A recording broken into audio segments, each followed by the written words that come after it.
Ce sac de bois devrait faire l'affaire pour cet après-midi. Une promenade en bateau à vapeur, ça ne s'improvise pas.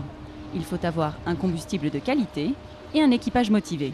On navigue à plusieurs par bateau, ce qui permet de se répartir les tâches sur le bateau. Mais il n'y a aucune contrainte, c'est vraiment un pur plaisir, un pur moment à passer de bonheur sur l'eau, entre amis. Le but d'un bateau à vapeur n'est pas d'aller vite, donc on a vraiment tout notre temps pour naviguer. À bord, on prend le temps de flâner, on se laisse glisser à 10 km/h. Mais pas seulement.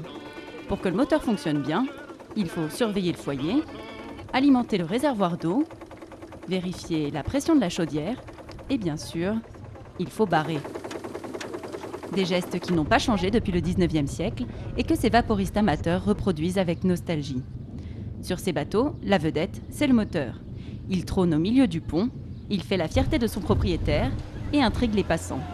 Beaucoup de gens qu'on prend à bord nous disent « Monsieur, donc c'est très curieux, on pensait que ça faisait plus de bruit que ça.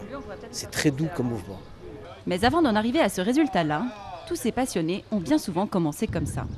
Dans ces hangars en banlieue parisienne, 25 bateaux à vapeur ont été restaurés ou reconstruits à l'identique.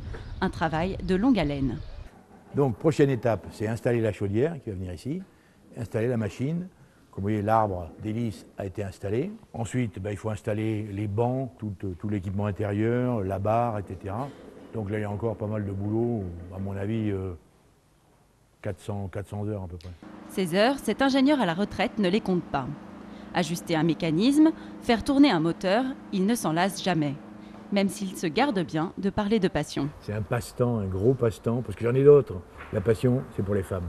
Chagrins et peines de la semaine, tout est noyé dans... Le 21 mai, ces vaporistes se retrouveront à Berlin pour un rallye international.